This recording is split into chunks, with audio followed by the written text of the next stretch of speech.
I overheard my boyfriend telling his mom, "I just don't have enough to buy the ring she's worth," so I decided to tell him how much I am actually worth. We'd been dating for 3 years. Tristan was sweet, thoughtful, and came from old money that his family guarded like dragons hoarding gold. I came from nothing. Scholarships put me through college, side hustles paid my rent. I'd learned early that wanting things and affording things were two different universes. That night, I wasn't supposed to be home. My shift at the hospital got canceled last minute, so I walked in quietly through the back door. That's when I heard him on the phone in the bedroom, his voice strained in that way it gets when he's talking to his mother. "I want to marry her, I really do. But the ring Dad gave you cost $40,000. Grandfather's was $60,000.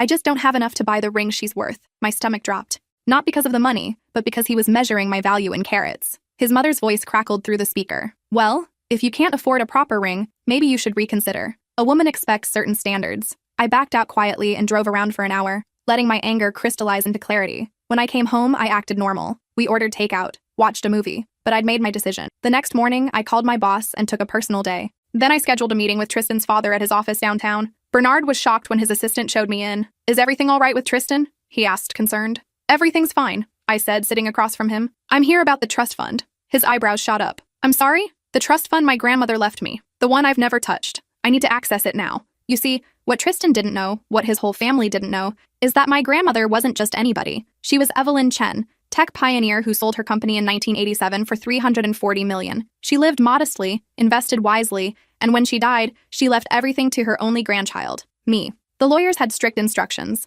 I couldn't access the money until I was 28 or until I got married, whichever came first. And I could never tell anyone about it unless absolutely necessary. Grandma wanted me to know my own worth before I knew my net worth. I was 3 months from my 28th birthday. Bernard made a call. Within an hour, my account manager, Patricia, arrived with documents. My current balance sat at $127 million, not including the property assets and stock portfolios. "I'd like to make a withdrawal," I said calmly. "And I need your discretion, Bernard. Tristan can't know about this yet." That evening, Tristan came home to find me cooking dinner like always. On the counter sat a small blue box. "What's this?" he asked, his voice uncertain. "Open it." Inside was a platinum ring with a flawless 3-carat diamond, flanked by sapphires. It was stunning. It cost $85,000. "I don't understand," he stammered. "You said you couldn't afford the ring I'm worth," I said quietly. "So I bought it myself. This is how much I'm worth, Tristan. The question is, are you worth keeping?" His face went white, then red. You've been hiding money from me?" "I wasn't hiding anything. You never asked. You just assumed I was poor and needed saving." "How much?" he demanded.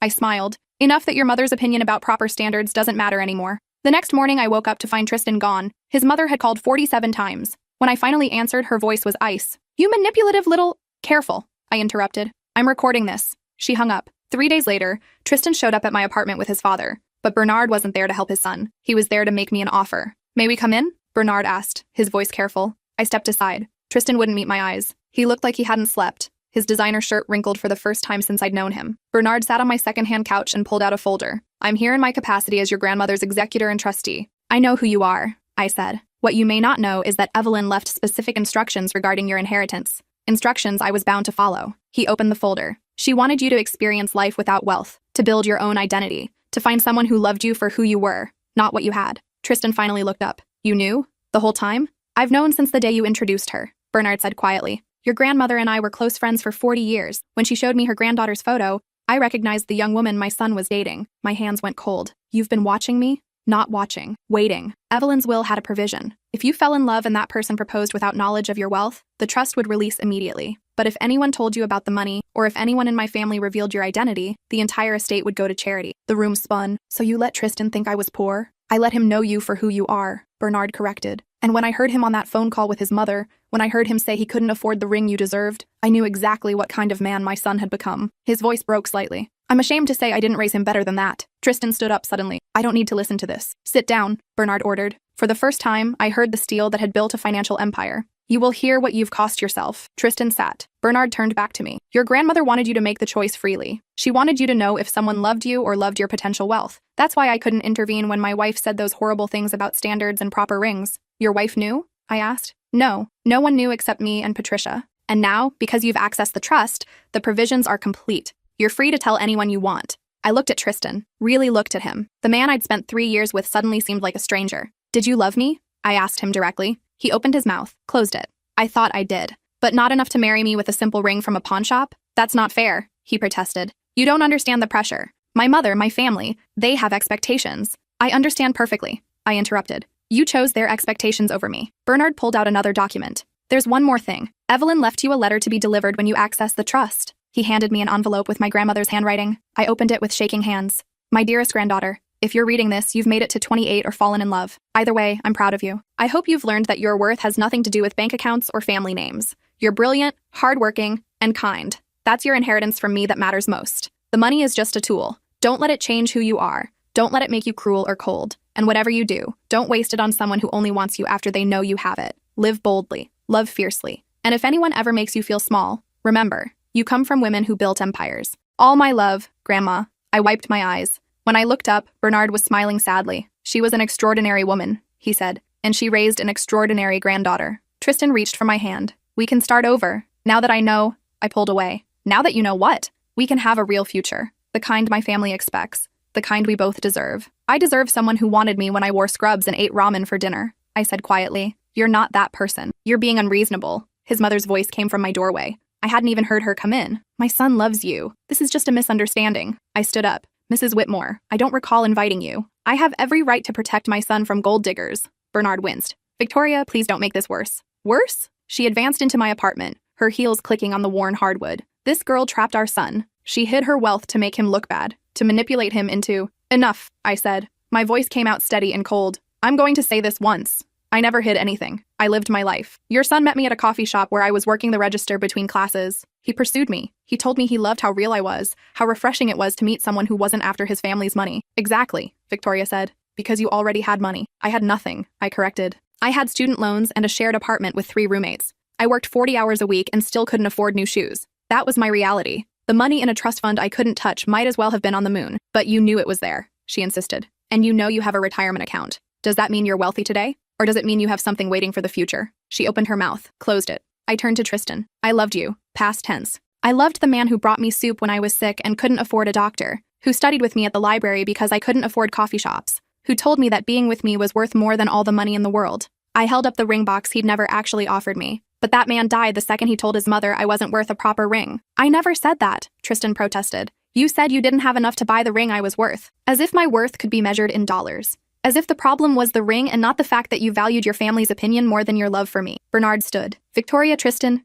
it's time to go. We're not finished here, Victoria declared. Yes, you are, I said firmly. And I want you all to understand something clearly. I'm not vindictive. I'm not going to use my money to hurt your family or ruin your business. But I'm also not going to let you treat me like a problem that needs to be managed. I pulled out my phone and played the recording I'd made of Tristan's phone call with his mother. Well, if you can't afford a proper ring, maybe you should reconsider. A woman expects certain standards. Victoria's face went white. I have 3 years of messages, calls, and comments. I continued. Every time you suggested I wasn't good enough. Every time you mentioned how Tristan should find someone from a proper family. Every family dinner where you sat me at the children's table even though I was 27 years old. That's legal, I finished. And I'm not threatening you with it. I'm just making sure you understand that I see you clearly now. All of you. Bernard herded his wife and son toward the door. Before leaving, he turned back. For what it's worth, Evelyn would have liked you even more after this conversation. She never suffered fools, and she never let anyone diminish her. After they left, I sat alone in my apartment. The one bedroom with the leaky faucet and the neighbor who played drums at 2 a.m. I could afford to move tomorrow. Buy a penthouse.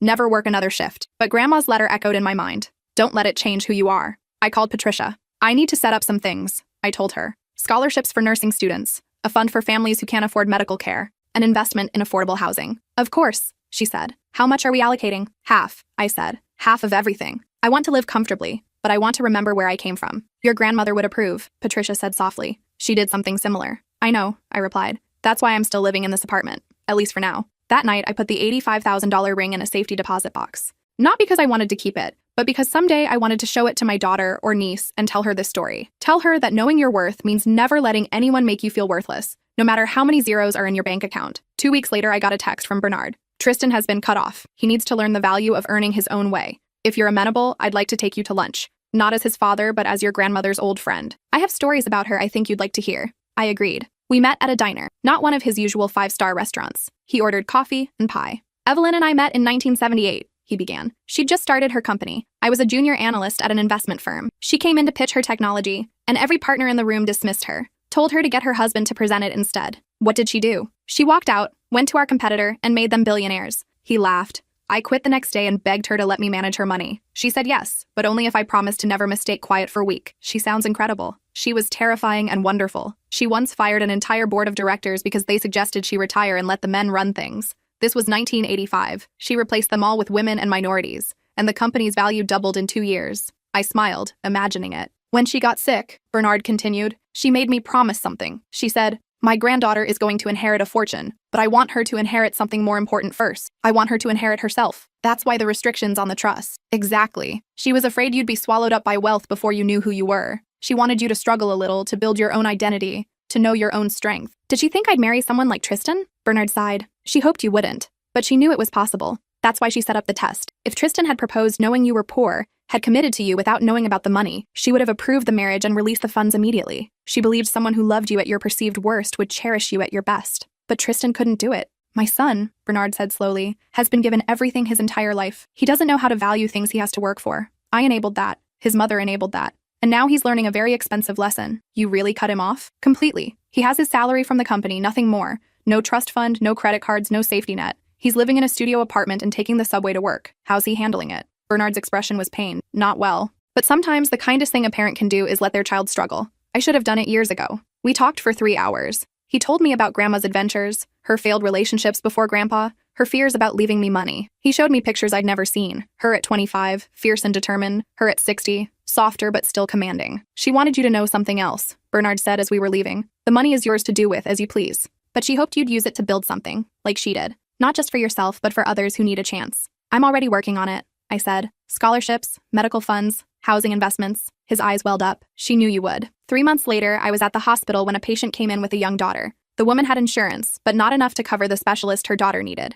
I overheard the social worker explaining their limited options. I followed the social worker to her office. The family in room 412, I said. What would full coverage cost? She looked surprised. Are you family? No, I'm someone who can help. I wrote a check. Then I wrote another for the family in 408 whose son needed surgery, and another for the elderly man in 315 who couldn't afford his medications. By the end of my shift, I'd given away $200,000. It felt better than any shopping spree could have. That night, my former roommate Riley called. Girl, did you win the lottery? She shrieked. Someone just paid off all our student loans. I smiled. Anonymous donor, I heard. This is insane. Do you know what this means? I can actually save for a house. I can take that job I wanted that pays less but makes me happy.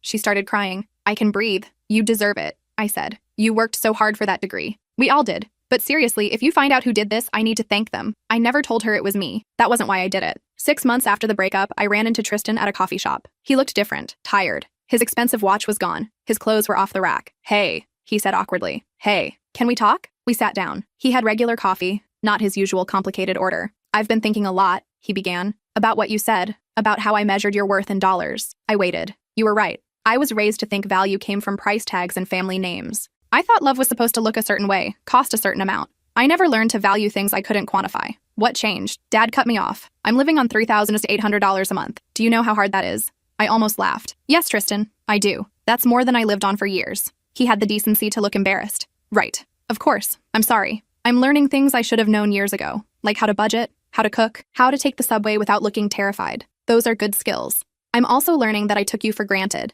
You worked so hard and I never appreciated it. I thought I was being noble by not caring that you didn't have money, but really I was being condescending, like I was doing you a favor by being with you. Yeah, I said quietly. You were. I know it's too late, he continued. I know I burned that bridge, but I wanted you to know that losing you taught me more than my father cutting me off. Money I can earn back. But you were irreplaceable, and I didn't see it until you were gone. Thank you for saying that. Are you seeing anyone? No, I admitted. I've been busy. Busy how? I smiled. Living boldly. Loving fiercely. Making my grandmother proud. He nodded slowly. She sounds like she was an amazing woman. She was. She left me more than money. She left me a roadmap for how to be strong. We talked for a while longer. It was almost friendly. When we parted, he hugged me. I hope you find someone worthy of you, he said. I hope you find yourself, I replied. A year passed. I'd thrown myself into my work, both at the hospital and with my foundation. We'd funded 200 scholarships, covered medical expenses for 89 families, and built affordable housing units for 150 people. I still lived in my apartment,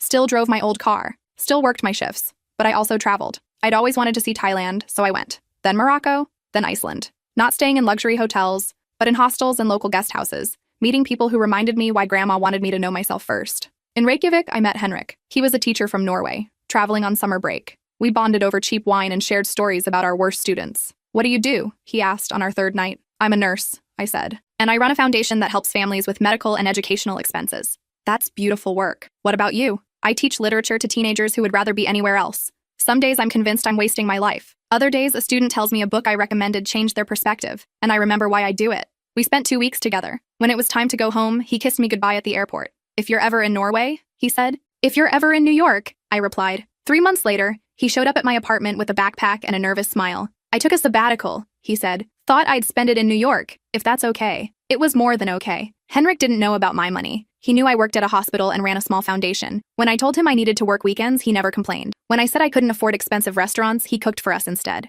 One night, 6 months into our relationship, my accountant called with an urgent matter. I took it in the bedroom, but Henrik heard me mention dollar amounts that didn't match a nurse's salary. When I came out, he was quiet. I need to tell you something, I said. He waited. I told him everything. About Grandma, the trust fund, Tristan, all of it. He listened without interrupting. When I finished, he was quiet for a long moment. Why didn't you tell me before? He finally asked. Because I needed to know you loved me, not my bank account. I fell in love with a nurse who works double shifts and still finds time to help strangers. That's who you are. The money is just, he waved his hand, details. Important details. Not to me. I don't need a wealthy girlfriend. I need you. He smiled. Though I'm curious why you're still in this apartment with the leaky sink. Because my grandmother taught me not to let money change who I am. Smart woman, he said. But even smart women deserve working plumbing. We moved in together shortly after. Not to a penthouse, but to a nice 2-bedroom in a neighborhood we both loved. Henrik met Bernard, who immediately approved. He looks at you the way your grandfather looked at Evelyn, Bernard said after dinner. Like you're the most fascinating person in the world. 18 months after our first meeting in Iceland, Henrik proposed.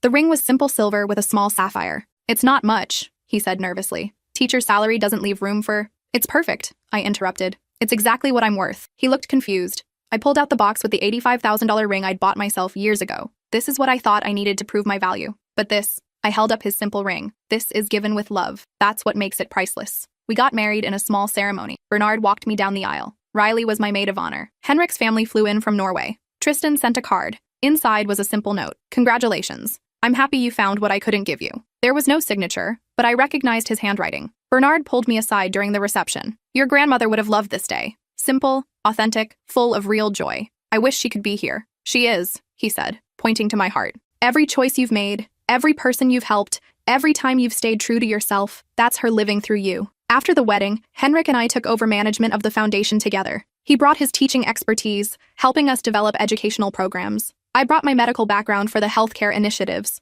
We still worked our regular jobs. I remained a nurse, taking shifts when I could. Henrik taught at a public school in the Bronx. The money sat mostly untouched except for foundation work and modest, comfortable living. 3 years into our marriage, I got pregnant. When our daughter was born, we named her Evelyn. The day we brought her home, I found a letter in our mailbox. It was from Bernard. Your grandmother left one final instruction to be delivered when you had a child. She said timing was everything. Inside was a small key and a note in Grandma's handwriting. My dearest granddaughter, if you're reading this, you've built a life. You've loved and been loved. You've created something beyond wealth. You've created meaning. This key opens a safety deposit box at First National. Inside, you'll find letters I wrote to your daughter, one for each year until she turns 28. Give them to her when you think she's ready. Teach her what I taught you. Worth is not measured in dollars. Strength is not given, it's built. And the greatest inheritance we can leave is the courage to be fully ourselves. Love her fiercely. Live boldly. And never, ever let anyone tell you what you're worth. All my love across time, Grandma. I held baby Evelyn close, tears streaming down my face. Henrik read the letter over my shoulder. She really thought of everything. She wanted to make sure the lessons continued. They will, he promised.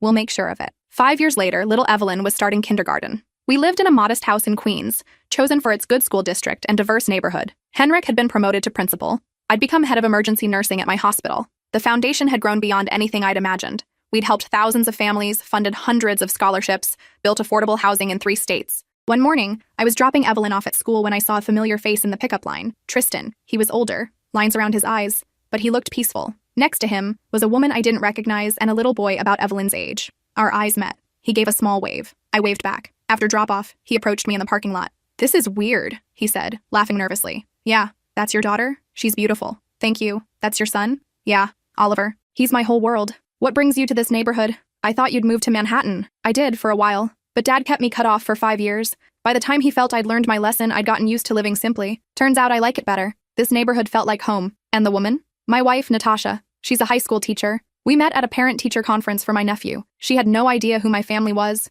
Didn't care when she found out. Sounds familiar, I said, smiling. Yeah, well, you taught me what to look for. We stood there awkwardly for a moment. I'm glad you're happy, he said finally. I mean that. I'm glad you found your way too. Dad talks about you sometimes, about the foundation, the work you're doing. He's really proud of you, says you're exactly what your grandmother hoped you'd be. That means a lot. I wanted to say, he paused, choosing words carefully. Thank you for not destroying my family when you could have, for just walking away and building something better. I didn't do it for you, I said honestly. I did it for me. Revenge would have been living in your mother's head rent-free forever. I chose to live in my own freedom instead, he nodded. That's exactly what Natasha would say. You two would probably get along. Maybe, I said. This neighborhood has a tendency to bring people together. Over the next year, our families became friendly. Not close, but friendly. The kids played together at the park. We'd wave at school events. Natasha and I discovered we both loved terrible reality TV and bonded over wine and discussions about The Bachelor. One evening, the four of us were having dinner, something that would have been unimaginable years ago. Can I ask you something? Natasha said suddenly. And please don't think I'm rude. Go ahead.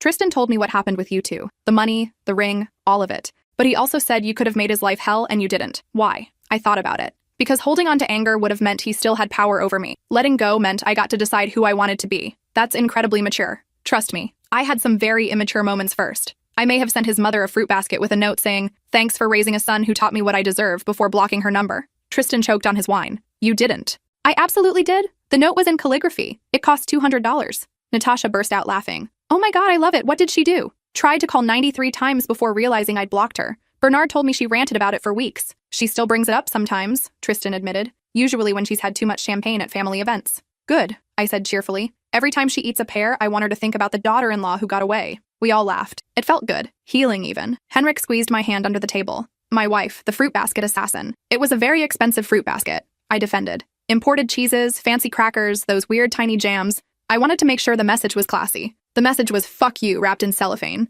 Tristan said. The classiest "fuck you" she'll ever receive, I agreed. Later, as Henrik and I walked home, he asked, do you ever regret how it all happened? The pain with Tristan? The revelation about the money? No, I said, because if it had happened differently, I wouldn't be who I am now. I wouldn't have learned what I learned, and I probably wouldn't have met you. The universe works in mysterious ways. My grandmother would say the universe rewards those who know their worth. Smart woman, the smartest. When little Evelyn turned 7, I gave her the first letter from my grandmother. She read it slowly, her little brow furrowed in concentration. Grandma Evelyn says I'm going to do great things, she announced. You are, I agreed. She says I should be brave and kind and never let anyone make me small. Good advice. Did you follow her advice, Mommy? I thought about the scared girl who'd overheard a conversation about rings and worth. About the woman who'd bought her own ring to prove a point. About the choices I'd made since. I tried my best, I said. Sometimes I succeeded. Sometimes I failed. But I kept trying. Grandma Evelyn says that's what matters. The trying. She's right about that too. Evelyn carefully folded the letter and put it in her treasure box with her other important things. A smooth rock from the beach. A feather she'd found in the park. A photo of all of us on vacation. Will I get more letters? She asked. One every year until you're 28.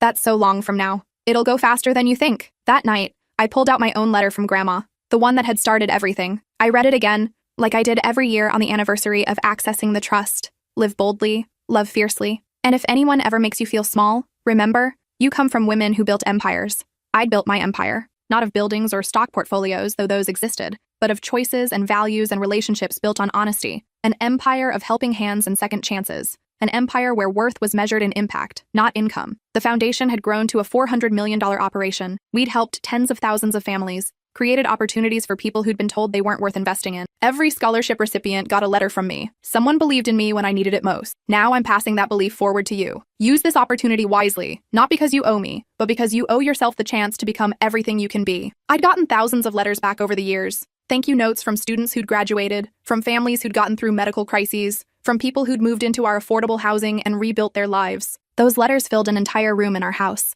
My real treasure. Bernard was aging now, in his late 70s. He'd stepped down from running the company, passing it to a board of directors he'd carefully selected. We still had lunch once a month. Your grandmother would be so proud, he said at our latest meeting. Not just of the money you've given away, but of who you've become. I hope so. I know so. She told me once that the true test of character is what you do when no one is watching, and nothing is at stake except your own integrity. I think about that a lot. She also said something else. She said, I'm giving my granddaughter money, but what I really want to give her is the wisdom to know it doesn't matter. That's a hard lesson. The best ones are. He pulled out a small box. I have something for you. From Evelyn. She left it with instructions to give it to you on your 35th birthday. I opened it. Inside was a simple gold locket. When I opened it, there was a picture of Grandma on one side and a picture of me as a baby on the other. She wore this every day, Bernard said. She wanted you to have it when you were old enough to understand what it meant to carry someone with you. I put it on. It felt right against my skin, like coming home. There's something else, Bernard continued. A last message she wanted me to tell you in person. He paused, collecting himself. She said, "Tell my granddaughter that knowing your worth doesn't mean shouting it from rooftops.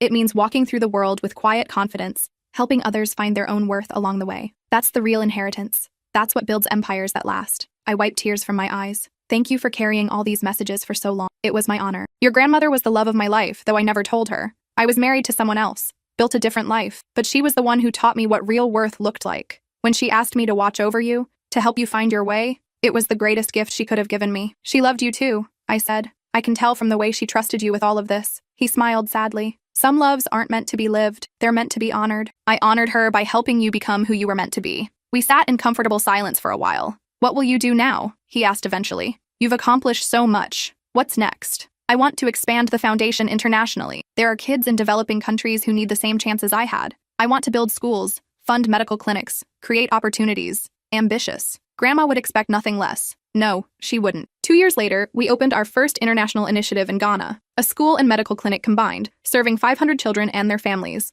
At the opening ceremony, I stood before a crowd of villagers, local officials, and foundation staff. My grandmother believed that every person has inherent worth, I said. Not because of what they own or where they come from, but because they're human. She taught me that those of us with resources have a responsibility to help others access their potential. The children sang a song they'd learned for the occasion. Their voices carried across the red dirt, clear and hopeful. After the ceremony, a little girl approached me shyly. She couldn't have been more than 6. Are you the rich lady? She asked in accented English. I knelt down to her level. I'm just a lady who wants to help. My teacher says you're going to pay for my school forever. That's the plan. Why? It was such a simple question, such a profound one. Because someone helped me once, I said. And now it's my turn to help you. Will I have to help someone when I'm big? Only if you want to, but I think you will. Because once you know how good it feels to help someone, it's hard to stop. She smiled and ran off to join her friends. Henrik came up beside me, slipping his hand into mine. 20 schools, he said. That's the goal now, isn't it? 25, I corrected. I'm feeling ambitious. Your grandmother created a monster. The best kind. That night, in our hotel in Accra, I opened my laptop and started writing. Not a business plan or a foundation proposal.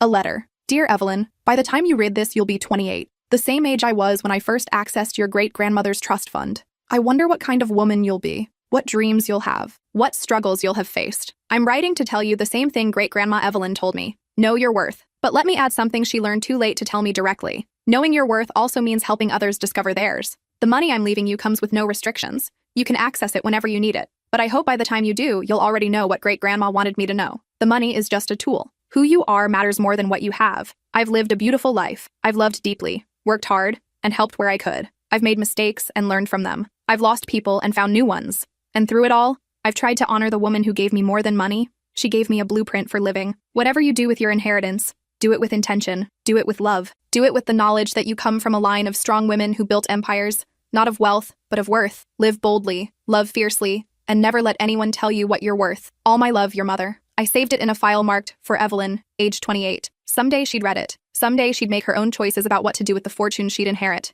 But for now, she was just a kid who loved horses and hated broccoli, who climbed trees and scraped her knees, who had her father's kind eyes and her great-grandmother's determination. Perfect, just as she was. 10 years passed. The foundation flourished. We'd built 31 schools across 8 countries, funded medical care for over 100,000 families, provided scholarships to 2,400 students. Little Evelyn was 17 now, applying to colleges. She wanted to study international development. I want to work with your foundation, she announced one night at dinner. After college, I want to help build schools like the ones in Ghana and Tanzania. What about the trust fund? I asked carefully. You'll get access in 11 years. She shrugged. That's just money. I want to earn my place. I want to know I'm doing this work because I chose it, not because I have to. Henrik and I exchanged glances. She'd absorbed the lessons without us having to preach them. Great-grandma Evelyn would like that answer, I said. I hope so. From her letters, she sounds like she'd be really tough to impress. She was, and you would have impressed her. Bernard passed away the following spring. He was 82 and he went peacefully in his sleep. At his funeral, I learned things I'd never known. How he'd secretly funded scholarships for underprivileged students for 40 years. How he'd paid medical bills for families in need. How he'd used his wealth quietly, without fanfare or recognition. He learned from Evelyn, one of his old colleagues told me. After she died, he became a different person. More thoughtful, more generous. He said she taught him that money was boring unless you did something meaningful with it. Tristan spoke at the funeral. He was in his 50s now, still married to Natasha, with 3 kids. My father taught me 2 great lessons, he said. The first was what not to do, how to be entitled and blind to others' worth. The second was how to fix it. When he cut me off, I thought he was being cruel. Now I know he was being kind. He was giving me the chance to rebuild myself into someone worth being. After the service, Victoria approached me. She was elderly now, her sharp edges softened by time. "I owe you an apology," she said stiffly, "for how I treated you, for the things I said. That was a long time ago. It was. But I've watched you build something remarkable. I've watched my son become a better man because you showed him what real worth looks like. And I've realized I spent my whole life measuring the wrong things. It's never too late to change what you measure." She smiled sadly. "Bernard used to say that. He said Evelyn taught him that lesson. She taught a lot of people. She taught you best of all." We stood together in the cemetery, 3 generations of complicated history between us. "The fruit basket," Victoria said suddenly. "Excuse me?" "The fruit basket you sent me, with the note about raising a son who taught you what you deserve." "Oh, that. I kept the note. It's in my desk drawer. Sometimes when I'm tempted to judge someone for not meeting arbitrary standards, I read it. It reminds me what happens when you mistake price for value. I'm glad it helped. It did more than help. It changed me. Just took me a decade to admit it." She walked away slowly, leaning on her cane. Tristan came up beside me. "Did my mother just apologize to you?" "In her way. Miracles do happen. Sometimes the slowest changes are the most lasting ones." "Is that Grandma Evelyn wisdom?" "No, that's therapist wisdom. I've been in therapy for 15 years. Best investment I ever made." He laughed. "Better than the $85,000 ring?" "Way better. That ring is sitting in a safety deposit box. My mental health I use every day. Whatever happened to that ring anyway? I'm saving it for Evelyn. When she's old enough to understand the story, I'll give it to her. Not as a prize, but as a reminder. A reminder of what? That the most valuable things can't be bought. They have to be earned through knowing yourself first." The Foundation's 20th anniversary gala was approaching. We'd planned a major announcement. A new initiative to fund women's education globally with a $500 million commitment. The night of the gala, I wore Grandma's locket. Simple black dress, no designer labels. Henrik wore a suit he'd owned for 10 years. "We could upgrade our wardrobes," he joked. "We can definitely afford it." "Why? These clothes work fine." "Because every other person here will be in clothes that cost more than our car. Let them. We'll be the ones who know the difference between looking wealthy and being wealthy." The ballroom was filled with donors, foundation staff, scholarship recipients, and families we'd helped. The diversity of the crowd always made me proud. I spotted Evelyn across the room, talking animatedly with a group of scholarship students. At 17, she was confident and kind, asking them about their studies, their dreams. A young woman approached the microphone. She was one of our first scholarship recipients, now a doctor. 15 years ago, I was accepted to medical school but couldn't afford to go. My family had nothing. I thought my dream was over. Then I got a letter from this foundation. It said, "Someone believed in me when I needed it most. Now I'm passing that belief forward to you." Her voice broke slightly. "That letter changed my life. Not just because it came with money, but because it came with belief. Someone I'd never met believed I was worth investing in. Today, I'm the head of emergency medicine at Mount Sinai. I've treated thousands of patients, and every single one of them benefited from the belief someone showed in me 15 years ago." The room erupted in applause. She continued, "The woman who started this foundation teaches us that worth isn't measured in dollars. It's measured in impact, in lives changed, in opportunities created. And tonight we're announcing a commitment to change 50,000 more lives over the next decade." More applause. I stood and walked to the stage. "My grandmother left me a fortune," I said to the crowd. "But more importantly, she left me a question. What will you do with what you've been given?" Tonight, I can answer her. I've tried to multiply what she gave me, not just the money, but the wisdom. Every person here represents that multiplication. Every scholarship, every medical bill paid, every school built. It's her legacy multiplying across the world. I pulled out a photo of Grandma and held it up. She never got to see this, but I think she knew it would happen. She believed in investing in potential, not just proven results. She believed everyone deserved a chance to become who they were meant to be. After the speeches, Evelyn found me. "Mom, that was beautiful." "Thank you, sweetie. I've been thinking about great-grandma's letters, about what she wanted me to learn, and I think I get it now. She wanted me to know that I'm enough, that I don't need money to prove my worth, that the real inheritance is knowing who I am." I hugged her tight. "She'd be so proud of you." "I hope so. I'm trying to make her proud. Make you proud. You already do. Every single day." Later, when most guests had left, Henrik and I stood on the balcony overlooking the city. "Do you ever think about what your life would be like if you'd never overheard that conversation?" he asked. "Sometimes. But then I remember. That conversation didn't change my life. It revealed it. The truth was always there. I just needed to hear it to understand what I needed to do. No regrets? Not one. Well, maybe one. What's that? I wish Grandma could have met you. And Evelyn. I wish she could see what her inheritance built." "I think she knows," Henrik said. "Somehow, somewhere, she knows." A shooting star streaked across the sky. "Make a wish," he said. I closed my eyes, but I didn't wish for anything. I had everything I needed. Instead, I said a silent thank you. To Grandma, to Bernard, to every person who'd helped me understand that worth wasn't measured in carrots or bank accounts, but in choices and character. When I opened my eyes, Henrik was watching me with that expression he got sometimes, like I was the most fascinating person in the world. "What?" I asked, just thinking how lucky I am. "Because I have money?" "Because you don't care that you have money. Because you're still the woman who worked double shifts and helped strangers. The money just gave you more ways to be who you already were. Grandma planned that. Smart woman, the smartest." We went inside where Evelyn was helping the staff clean up. Not because she had to, but because she wanted to. My phone buzzed. A message from the foundation's director in Kenya. School number 31 just opened. 600 kids enrolled. They sang a song about knowing their worth. Thought you'd want to know. I showed Henrik and Evelyn. 31 schools. Evelyn breathed. That's incredible. 31 so far? I corrected. We're not done yet. Will we ever be done? I hope not. The work of helping people know their worth, that's never finished. That night, alone in our bedroom, I pulled out the safety deposit box key. The one for the ring I'd bought myself all those years ago. Tomorrow, I decided. Tomorrow, I'd give it to Evelyn with the full story. Not as a symbol of what I'd lost, but as a reminder of what I'd gained. The ability to know my worth without needing anyone else to validate it. The strength to walk away from people who diminished me. The wisdom to build something meaningful with what I'd been given. And most importantly, the knowledge that the greatest inheritance isn't money. It's the courage to become fully yourself. I fell asleep wearing Grandma's locket, dreaming of all the lives we'd touch tomorrow, and the day after, and all the days to come. Because that's what it meant to truly know your worth. Not in how much you had, but in how much you gave away. Not in what you could buy, but in what you could build. Not in the ring someone could afford to buy you, but in the life you chose to live. And in that quiet understanding, I finally understood what Grandma had known all along. The real fortune wasn't in the bank account. It was in knowing I didn't need it to be enough. I already was.